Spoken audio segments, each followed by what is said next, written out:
Yes, I got it. And here she is. It's Dr. Stephanie Hutchins, author, life coach, and the owner of Serotinous Life. How are you doing, Steph? Oh, I'm doing really great. Thanks so much for having me today. Oh, it's an absolute honor. Thank you so much for joining me on today's episode, which we're going to be talking about trauma and about your book, and about post-traumatic growth. And just what fascinates me is kind of the impact that nature can have on our healing, because I'm a nature lover. Me too. Me too. Yeah. So why don't you tell my listeners where you're calling in from today and more about yourself? Yeah, sure. So I'm calling in from the capital region in New York State in the United States. And I published my first book this year. It's called Transformation After Trauma, Embracing Post-Traumatic Growth. And it's, I had a lot of hard years in my life and a lot of years where I felt hopeless, trapped in, this darkness that I thought would never end. But I've emerged, and I emerged even stronger than I was before. And now I love to share my message of, the hope and possibilities that can arise after trauma, when we think that it's not possible. And I think we're sharing the same message, that it's possible to, not only survive our trauma, but actually to thrive afterwards. So I'm really happy to be here with somebody who shares my same vision, and spreading that message. Yeah, it's true. And we've been speaking a lot about this, how, the trauma, it could either really hinder you and really, kind of take over your life in a negative way, or it could actually give you energy and give you that just motivation to go and thrive and to go and achieve your dreams. Because at the end of the day, it's a bit like what we say about cancer, like, don't let cancer win. It's like, don't let trauma win, and don't let these negative experiences that we've gone through win. We have to go and live our lives to the fullest. And something else which came up in a talk was the fact that a lot of the time, those of us who are abused, it's because there's somebody who feels quite inferior by us, and they want to take our energy away, and they want to try and burst our bubble. Right.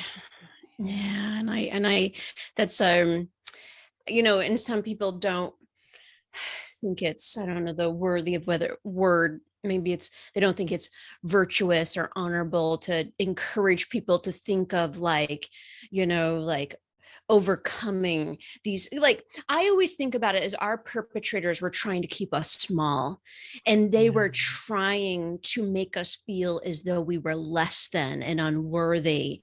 And I find so much power and strength in proving them wrong and saying, you may have tried to hold me down, but I'm not going to let you. And I feel like it makes us victorious, in the end, and gives us a lot of strength to be able to overcome those people that didn't want us to climb higher than them. It's so true. And so what happened with your story? Did it start at a young age with yourself? Yeah. So I have an extensive history, so I give the summary version of it. Okay. So I was sexually violated by 8 men between the ages of 9 and 19 years old. And that doesn't count the time that I was attacked from behind at knife point, because I was successfully able to get the knife away from my perpetrator and ran away to safety. And all those years were very hard. I thought I was unlovable. I thought I was disgusting. And then at 24, I finally found a man who tried to prove to me otherwise. He showed me love in ways that I never imagined. And so a year later, we decided to move in, buy a house and move into together.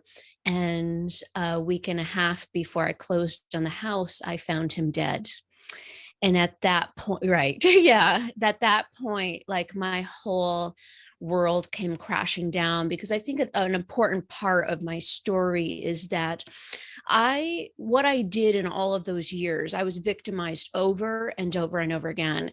But early on in my life, I was told that either it was my fault or that we're not going to do anything about it, and because of who it is, because of their age, because of this, that, and the other thing. And so when I continued to get victimized, I didn't say anything. I just sort of put it away, put a little box around it, and like stuffed it down into my deepest, darkest recesses, and pretended it didn't happen. But even though I chose not to acknowledge my traumas, I never talked about it to anybody. Oh. It started to come out in really harmful ways. Like, I developed a really severe eating disorder. I became really promiscuous. I was just harming my body in a multitude of ways. And what happened is, when I first met Stan, was his name, my significant other that passed away, I felt like I finally had somebody that I could open up to about my traumas. And so it was the beginning of 2008. In January 2008, I decided to seek out my first therapist and to start talking about my traumas. And the timeline is so significant because it's the beginning of January 2008. I just started my PhD program that January. Okay. And a few days after I started processing some of my memories with my new therapist, I was ready to tell Stan what I was reliving. That same day, his mother was diagnosed with terminal cancer. And so I didn't feel like, and he was broken, like he was just breaking apart from this. So I didn't feel like I could tell him. And so a few weeks after that, Stan and I were by her side while we watched her pass away. And then 2 weeks after that, I found him dead. And then a week and a half after that, I closed on the house. On the same day I finished my first semester of my PhD program. So like, it was just a whirlwind of like really a lot of experiences, most of them terrible, during this period of time. So here I was reliving memories I had trapped away, and now dealing with the loss of seeing someone die in front of me, and then finding someone dead, and then moving into the house that I was supposed to share my life with this man who loved me in ways I never imagined. And I just started to spiral out of control at that point.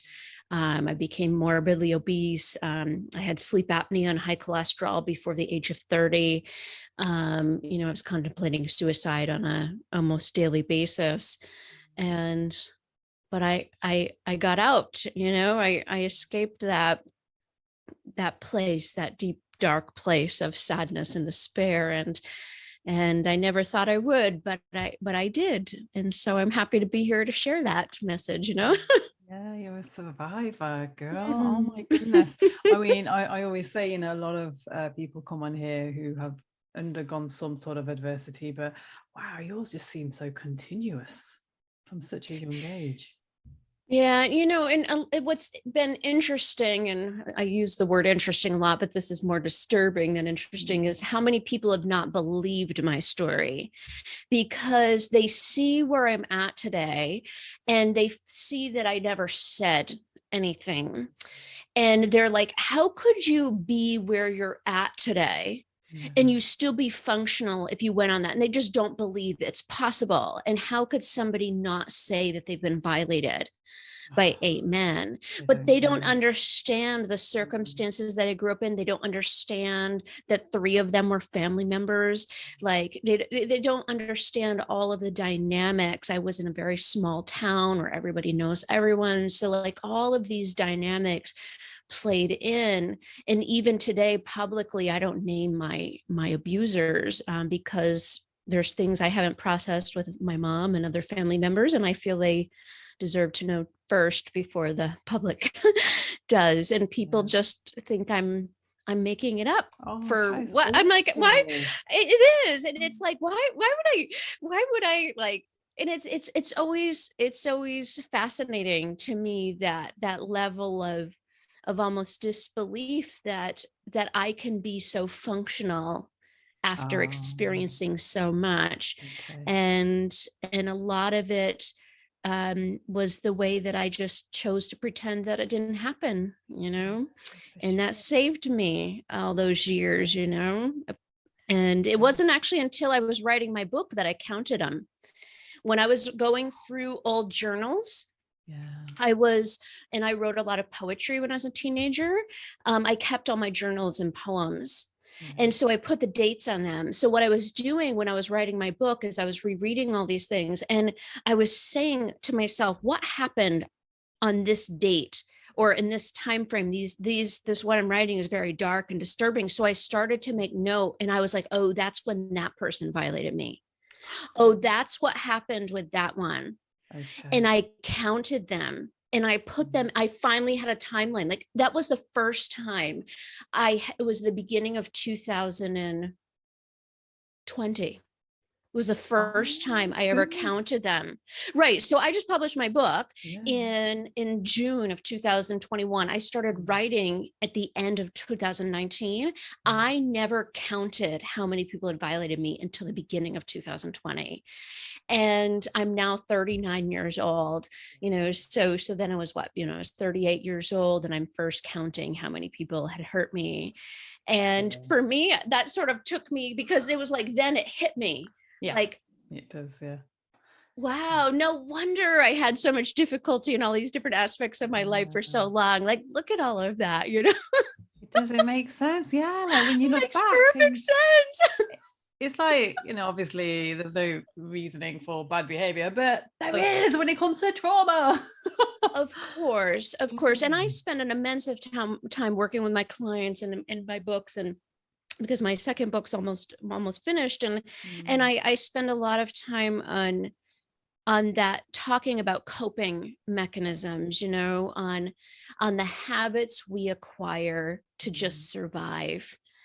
And and I spent a lot of years being ashamed of who I became after my traumas, but when I really look at all that I endured and all of the coping mechanisms I have, I actually am now grateful for every single one of them, because they kept me alive Yeah. long enough to get to this point, Indeed. and so I have a newfound respect for what I used to be so ashamed of, and Yeah. now I don't look at myself so harshly Yeah. anymore. Wow. And what was your PhD in? So it's so funny. I have sort of this eclectic background. Oh. So my PhD is in human services, but I was a professor for 12 years, and in all of those years, I taught a variety of anatomy and biology courses, mostly Oh, anatomy and excellent. physiology, Yeah. because my early studies were all in the sciences, Wow. and that's just what I ended up sticking to. But I see it very interesting that I'm using the human services now. Like, I'm merging the two together. I'm taking everything I've learned about studied and taught about the human body, and everything I've learned about, running organizations, Yeah. and putting it together into my practice now, my coaching practice. So it's all culminated together. Yeah, because when it comes to trauma, it's about the brain. And so Mm-hmm. absolutely it fits in with science. I mean, my background's science, so Oh, I think yes. it fits perfectly, understanding the anatomy and like trauma is stored in the body anyway. So Of you course. have to know about the body. Of course. Yeah. And so, wow, girl, I really do salute you. You've been through so much. And I'm so, when people when they don't believe what's happened to you, I just think at the end of the day, it just proves the strength that, you have and the resilience that you have. And God made you this way. And I just think Right. there's so much to be grateful of, just Right. even thinking that. So what was it that got you by? What's your practice? So I'm regularly asked, how did I move on, and how do I? They will ask me, how do I? And I will always answer with the three things that were most critical to Yeah. me in moving forward. And the first thing was goal setting. Okay. So I was at such a low point after Stan died that I couldn't even work regularly. And I wasn't leaving my house for days. I wasn't bathing for days. I wasn't brushing my teeth for days. Mm. And so I was acquiring a lot of financial debt. And I had to work. I had to work again. But it wasn't like I could just go from this deep depression and not taking care of myself to just working. Like Yeah. it just, that was a big leap for me. Yeah. And so what I had to do is I had to break down that process of starting to look for a job and to start working. I had to break it down in steps. And I had to say, well, first you need to be able to leave the house and be functional. Like you need to bathe, you need to brush your teeth. So literally what I would do each day is I'd set little goals for myself. And I would literally write down to brush my teeth, to shower, to take out the trash, because what was happening is my external world started to mirror what I was feeling like on the inside, disgusting and dirty and unworthy. And so what happened is over time, as I started to regularly take care of myself, and actually, I guess I'll tie in this second thing that was most critical to me was self-care. It's hard to say what was most important, goal setting or self-care, because they sort of went in tandem with one another for so long, because in the very beginning, when I had fallen so far, self-care is what I was lacking. Everything that I was doing was harming myself. Like, even though I can look at it now and say, yes, it caused me to survive, I was literally harming myself in a multitude of ways. So I had to start taking care of myself, but that was hard because I didn't feel that I was worthy or deserving. So I had to muscle through and literally force myself to brush my teeth and force myself to shower because I didn't feel I deserved to clean off the dirtiness. Okay. So I pushed through it. And what happened is I started to feel worthy over time. As I began to take care of myself, I started to feel better. And I didn't have to keep writing down to do these basic self-care techniques.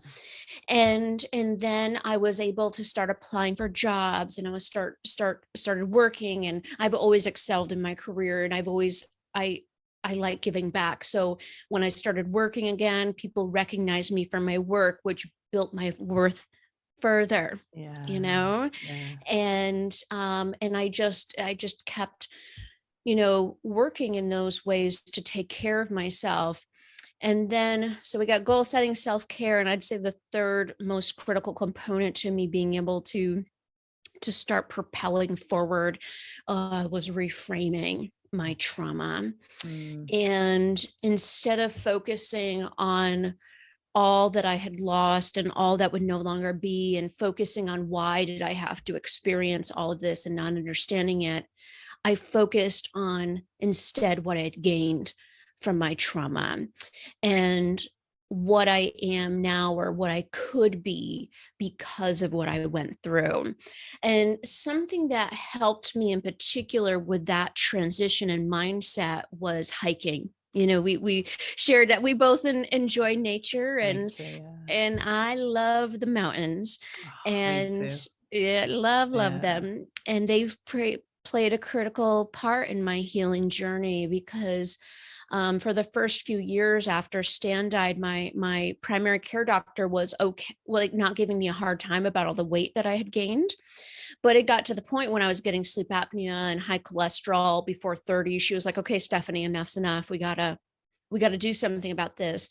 And so I knew that I wouldn't go to the gym just because it was good for me. I wouldn't exercise just because it was good for me, but I would exercise to meet a goal. And so I started learning about list of mountains that you could climb, and I set my sights on climbing mountains. And when I was morbidly obese, hiking every mountain felt like as big as Mount Everest to me. It just felt like it was just one of the hardest things I've ever done. And what it did to me though is over and over, it proved to me that I could do something hard and I could be okay.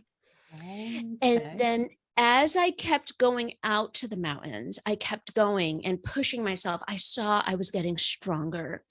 I saw that I could go farther and faster. I saw I could do more than one mountain in a day. And what I started to see is how this could be applied to my own life. That all that I went through, all it's done is strengthened me. And I started taking everything I had learned about the human body and started applying it and started to see like, okay, bones when they break always grow stronger than they were before. When you push muscles hard, they have micro traumas and they always grow back stronger after micro trauma. You know, our brain only gets stronger when it's stressed and it makes more neural connections based on, you know, constant input of information. And I said, if all of, you know, our body is designed to be able to grow in response to stress, then all of this immense pain that I've experienced might actually be strengthening me versus harming me. And I found that to be extremely empowering. And it changed everything for me when I started to look at what I had gained from my trauma versus what I had lost. It flipped a switch and I was just in a different trajectory, and I was no longer focusing on how it had broken. I said I was broken for so many years, and it helped relieve some of that feeling of being broken, you know. There's something in this. Wow, I love that, because I'm a big believer about just coming out of your comfort zone and doing stuff which, you know, you wouldn't normally do on a daily basis. And I had a phase of like the cold showers and until it got to winter, of course. But it's just shocking the body, right? Because that's how we're going to grow. It's just getting out of our comfort zones.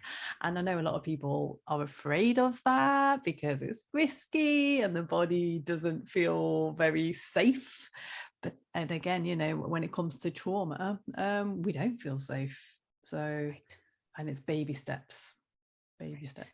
So like you said, just going out for that walk, you know, just feeling a bit of cold, you know, a bit of breeze. Sometimes when it hits your face, I know it can be quite shocking, can't it? But absolutely. And just those mountains. And I think, you know, people live near hills or mountains and just, you know, just go and take a walk next to the mountains. There's just something healing in the atmosphere that surrounds mountains. I absolutely adore mountains and coastal regions as well. The sea, I guess the sea has the same effect. Right. Yeah, I think nature has profound healing properties to it. And I think learning to it also gets us out of our head space. Immersing ourselves in just something beautiful can remind us that life isn't always so dark and scary, you know, that it does have beautiful parts in it, and it allows us to escape that, you know, replay in our mind of some of, you know, our pain, and it can help us to escape and to just, and I feel like it makes me feel alive too. Like when I can feel that cool breeze, like I actually love to feel a breeze when I'm walking. Like I put my arms out like I'm a bird, and I just feel so free. Like I feel like I could take off, and I feel an immense sense of freedom when I'm out in nature. And it just reminds me that I'm not stuck, you know, where I'm at. You know, I look at trees and I'm fascinated. All biology fascinates me. So I love looking at trees and how they're anchored in the ground and they don't have the ability to move, but we do. Like we can explore this world and experience life in ways that other life forms can, and it gives us options. And so I really encourage people to, it doesn't have to, you don't have to go out and hike mountains. It can just be, it doesn't have to be mountains. It's just go out for a walk. And I encourage people to just immerse themselves of the sensations in nature, the temperature differences, the sounds. And I think, what trauma does to us is it causes us constantly to be anchoring ourselves into the unchangeable past, these past circumstances that are over and we can't do anything about. And what I think immersing yourself in nature does is it helps to bring you to the present moment, and it allows you a way to remind yourself that that was then and this is now, and you are safe in this moment. And I find, that there's a lot of ways that we can treat being in nature as a meditative practice and just focusing on the moment and where we're at. And it allows us to practice gratitude for the life we have and the life around us. It does, yeah. And even going for a little walk or a jog, it can be very meditational, very healing. But yeah, and I love that. And I love looking at birds, and I just think, wow, they're just so free, aren't they? Right. And they're all in their packs with their families and friends. Yeah. Nature lovers right here. I know, but it's really, I encourage all your listeners to tap into our excitement and love of nature if they haven't embraced it already, because it really has a profound healing properties. I mean, it's just really, really. And it doesn't have to be you, even if you live in a city, there's always patches of nature you can immerse yourselves in, and just getting out into the air and just focusing on something different than what's reruns from your past, be very liberating.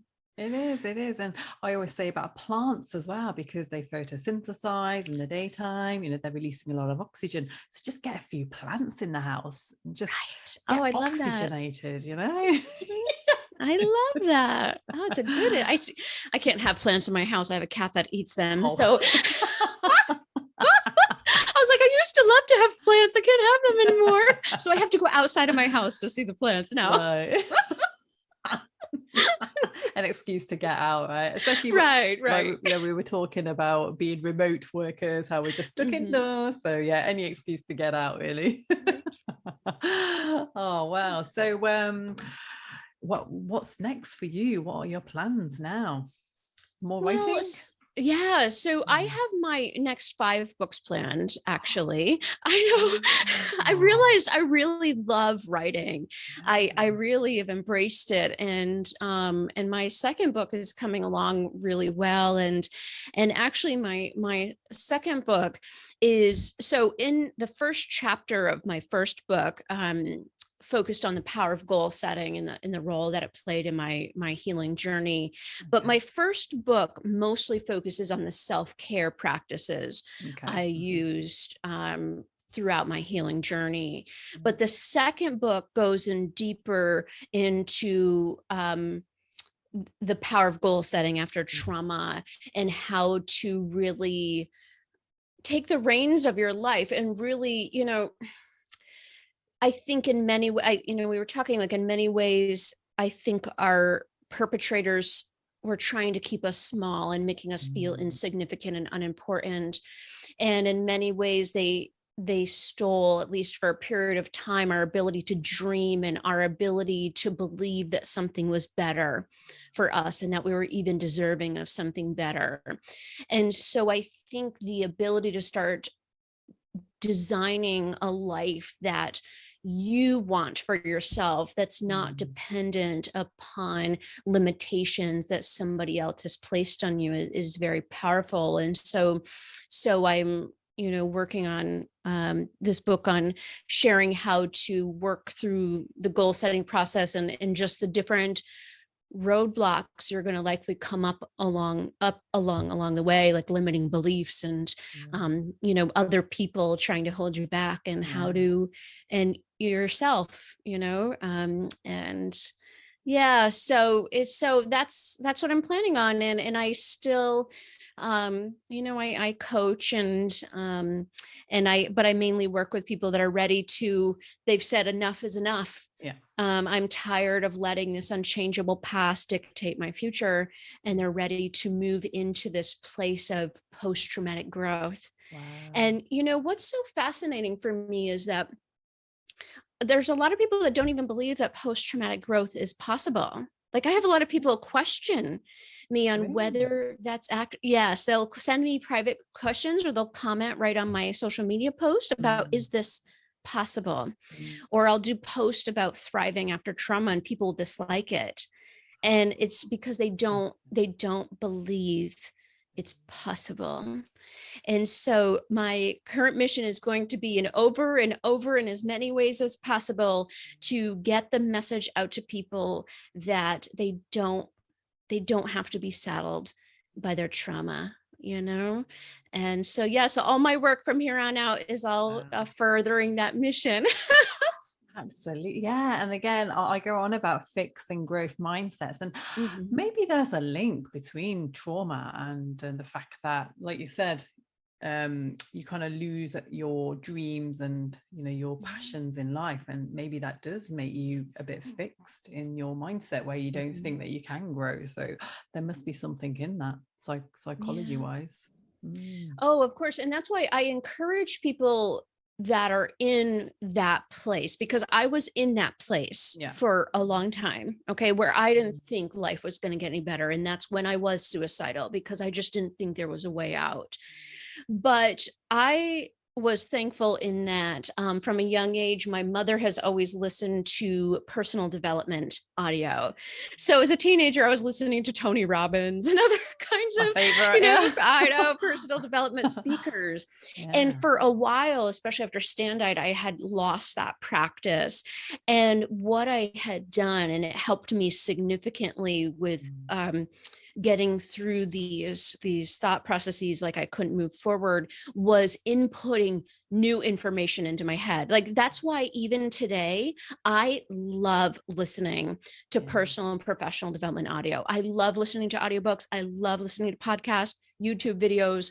And I encourage any of your listeners that are in that place of where they feel stuck, or they feel like it's not possible to move forward, that books, either reading or listening to other forms of information from people who have lived hard experiences and made it through, can help to shift that belief. And I know that in the beginning, you're going to resist it. You're going to say, well, it was possible for them because, but it's not possible for me because.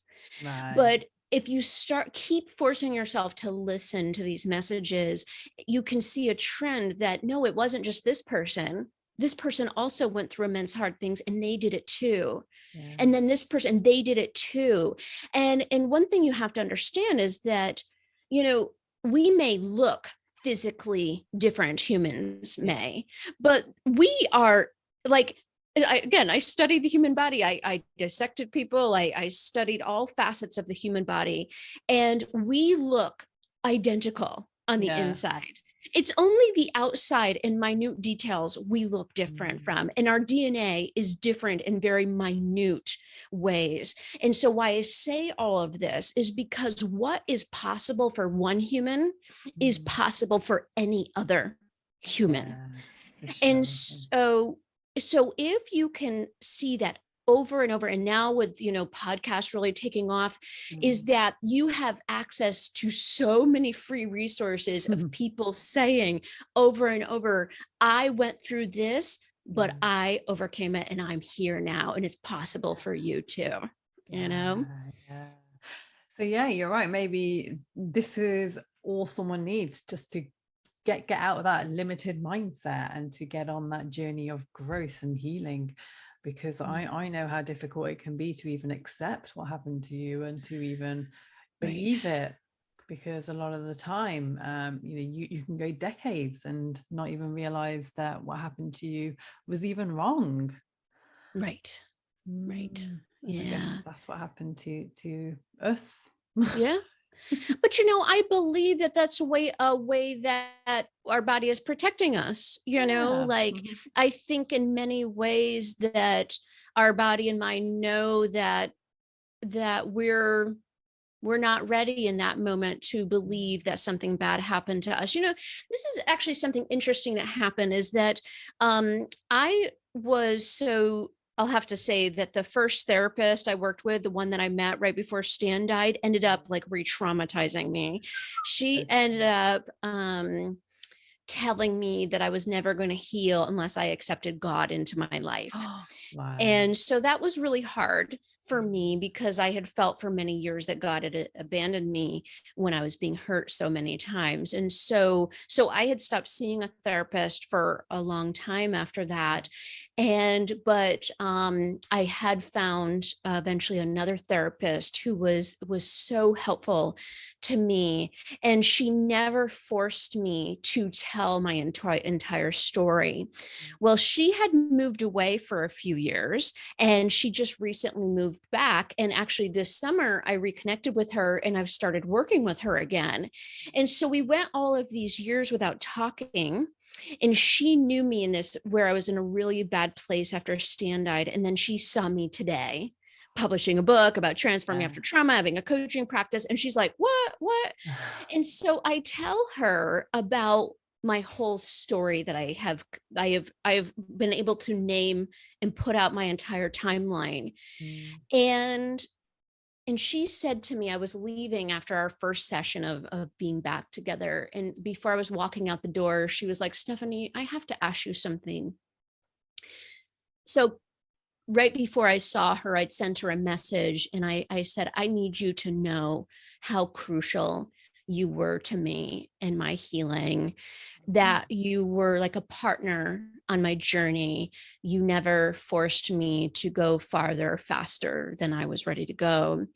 And so what she asked me at the end of the session, she said, Stephanie, you told me that you thanked me because I didn't push you farther, faster. But here you are telling me that you had this profoundly traumatic history that you were carrying, and maybe I should have pushed you to talk about it. Right. And I looked at her and said, I just started even acknowledging that I was even traumatized when I was a child and teenager. And then I found the love of my life dead. I was barely functioning. I was suicidal. How on earth could I admit to myself that 8 men had sexually violated me? How could I have handled that? I said, I truly believe that we don't start acknowledging our deep-seated pain until we know that we have the coping mechanisms to deal with it. Yeah. I said, I was barely surviving then. And I would not have been able to handle knowing that pain. No. But now today, I have the coping mechanisms in place to be able to deal with those memories when they creep in and be able to acknowledge all of the pain that I experienced and not have it derail me. Yeah, it hurts. And I may get sidelined for a few hours or so.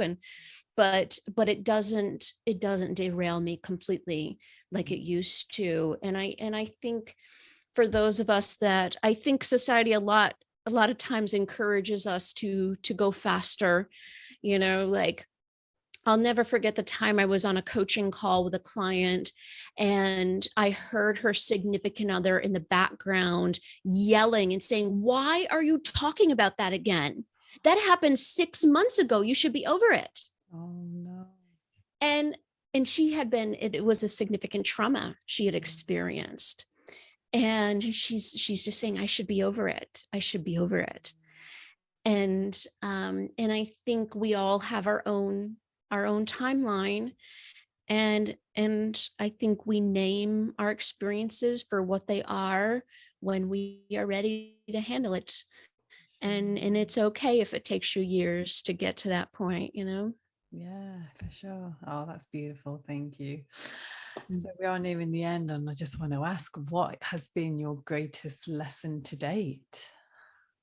Oh, it's one that I love to end with in my books and in podcasts is the importance of being kind to yourself has Mm. been one of my most important lessons that I've learned, because I still have to be careful. I'm highly critical of myself, Mm. and I'm very quick to condemn myself for anything I do wrong, and I think I have to continually remind myself that I deserve love and compassion. That's not just the outside world. It's not just my clients. It's not just my students that deserve love and compassion. It's me too. And healing is not a linear, it's not a linear journey. We're Mm. going to have, we're going to have twists and turns, and we're going to get bumps and bruises, and we're going to go backwards at times. And I think it's so important to not beat ourselves up for those moments where we slow down or go backwards or get sidelined and have to just take some time out to take care of ourselves. And that's been hard for me, and it's again, it's a constant practice, but it's been one of the most important parts that I've needed to focus on, is not being so hard on myself. And I encourage everyone else to ease up on Yeah. yourself and realize you're just doing the very best you can to survive given your circumstances, and tomorrow's a new day, and you see areas from improvement, and just try to do better the next day. That's the best we Yeah. can do. It absolutely is. Yeah. Oh, wow. Thank you. I Yeah. love that. Be kind to yourself, because we're our own worst critics. And yeah, and really we need to be our own best heroes, because if we can't cheerlead ourselves, who will? Right. Right. So where can my listeners find you? Well, so my most used social media platform is Facebook. And so you can find me by going to Stephanie M. Hutchins, PhD, you'll find me. And that's the best place. You'll see, you can Google me, and you'll see I'll come up, and my book is on Amazon, all three versions of it. And yeah, and I encourage anybody to reach out if they have questions. I'm always happy to help. So Oh, that's perfect. And I will be adding the links in the thank description. you. So, and you can have access to the amazing website, Serotinous Life. I Yes. pronounced that correctly, didn't I? Yes, you did. Thank you. What's the story behind that name? Yeah, so a lot of people think it was a bad move for me to choose Serotinous Life as my business name, but it's actually very significant to the mission of my business. So serotinous cones, they're pine cones, only open in response to trauma, like fire. And so without fire or death of the parent plant, okay, so some kind of trauma, they will not release their seeds and they will die off. The species will die off if the trees do not experience fire. And then a perfect example is the giant sequoias out west in the United States. They're threatened with extinction. And one of the reasons is, for years, we prevented forest fires from going through. And we thought we were protecting them by preventing them from experiencing trauma. But in reality, they needed to experience that trauma to experience the immense growth. They're the largest trees on earth, and they do not grow without experiencing trauma. That And is so so beautiful. I encourage I use that as the metaphor to look at, like, I think, I say that the fires of our past do not destroy us, they just are fuel for us to move into an even bigger and better life than we had before, Yeah, for sure. So basically, we should be using our trauma to fuel us. Yes, Yeah, we need to yes. remember that. We need to remember that. So it's been such an honor to have you on. I'm sure you are inspiring millions as we speak. And I would highly recommend your book to all of my listeners to go and grab it and read it, and to just get in touch with you, and to follow you on social media, because I feel that you've got some important messages that the world really needs. So Thank you so much. And it's an honor to be here, and thank you for your work and for giving hope, to your listeners. Thank you. We have to be hopeful and we have to be grateful. Yes. Right. Absolutely. Thank you. So yes, that's the end of the episode, listeners. I hope you enjoyed this episode, and please do get in touch with Dr. Hutchins or myself if you have any questions about this episode. And we love you, and remember that healing is an ongoing process, and if you ever remain stuck, just remember that tomorrow is a new day. So get out there, breathe in the air, stay present, stay blessed. We love you. Goodbye.